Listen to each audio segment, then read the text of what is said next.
സംസ്ഥാനത്തെ ration card ഉടമകൾക്ക് മുൻഗണനേതര വിഭാഗത്തിൽ നിന്ന് മുൻഗണനാ വിഭാഗ റേഷൻ കാർഡ് അതായത് പ്രിയോറിറ്റി ഹൗസ് ഹോൾഡ് കാർഡിലേക്ക് മാറുന്നതിനുള്ള അപേക്ഷ സമർപ്പിക്കുന്നതിന് ഈ മാസം 13 വരെയാണ് സമയം. വെള്ള, നീല റേഷൻ കാർഡ് ഉടമകളിൽ യോഗ്യരായ നിശ്ചിത എണ്ണം ഉടമകൾക്ക് മുൻഗണനാ കാർഡായി പിങ്ക് കാർഡ് ലഭ്യമാക്കുന്നതിനുള്ള അപേക്ഷയാണ് സംസ്ഥാന സിവിൽ സപ്ലൈസ് വകുപ്പ് ഇപ്പോൾ സ്വീകരിക്കുന്നത്. അപേക്ഷിക്കാനുള്ള യോഗ്യത ഇങ്ങനെയാണ്: തദ്ദേശ സ്വയംഭരണ വകുപ്പിന്റെ BPL പട്ടികയിൽ ഉൾപ്പെട്ടവർ, പരമ്പരാഗത അസംഘടിത തൊഴിലാളി കുടുംബങ്ങൾ, സർക്കാർ, അർദ്ധ സർക്കാർ, പൊതുമേഖലാ സ്ഥാപനങ്ങളിൽ ജോലിയില്ലാത്ത പട്ടികവർഗ്ഗക്കാർ, എയ്ഡ്സ് രോഗികൾ, ക്യാൻസർ ബാധിതർ, ഗുരുതര ശാരീരിക മാനസിക വെല്ലുവിളി നേരിടുന്നവർ, ഹൃദയം, വൃക്ക എന്നിവ മാറ്റിവെച്ചവർ, ഡയാലിസിസ് ചെയ്യുന്നവരുള്ള കുടുംബം, ആശ്രയ പദ്ധതിയിലെ അംഗങ്ങൾ, നിർധന സ്ത്രീകൾ, കുടുംബനാഥിയായ കുടുംബങ്ങൾ, വിധവ, അവിവാഹിതരായ അമ്മമാർ തുടങ്ങിയവർക്ക് മുൻഗണനാ കാർഡിന് അപേക്ഷിക്കാം.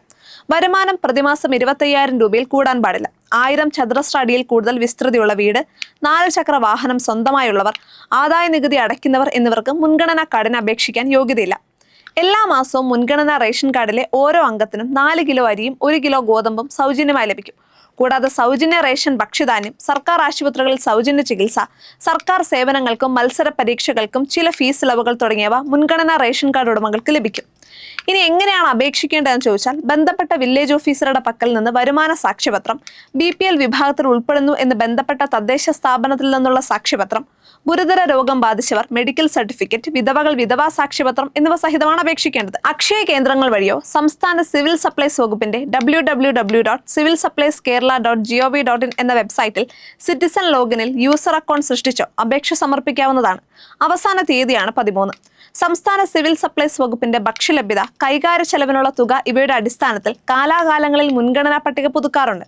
പുതുതായി നിശ്ചയിക്കുന്ന എണ്ണവും മുൻകാലങ്ങളിൽ യോഗ്യതാ മാനദണ്ഡങ്ങളുടെ അടിസ്ഥാനത്തിൽ ഒഴിവാക്കപ്പെട്ട റേഷൻ കാർഡുകളുടെ എണ്ണവും ചേർത്താണ് ഓരോ തവണയും ഓരോ താലൂക്കിലും മുൻഗണനാ റേഷൻ കാർഡുകൾ അനുവദിക്കുന്നത്. ഓരോ താലൂക്കിലും പിങ്ക് കാർഡ് അനുവദിച്ച് നൽകുന്നവരുടെ എണ്ണം വ്യത്യാസപ്പെട്ടിരിക്കും. മുൻ വർഷങ്ങളിൽ കേരളത്തിലെ ചില താലൂക്കുകളിൽ ഉൾപ്പെടുത്താൻ നിശ്ചയിച്ചിരുന്ന എണ്ണത്തിന് തുല്യമായ അപേക്ഷകൾ ലഭിച്ചിരുന്നില്ലെന്നാണ് അറിയാൻ കഴിയുന്നത്. അതിനാൽ അർഹതയുള്ളവർ യഥാസമയം അപേക്ഷ സമർപ്പിക്കാൻ ശ്രദ്ധിക്കണം.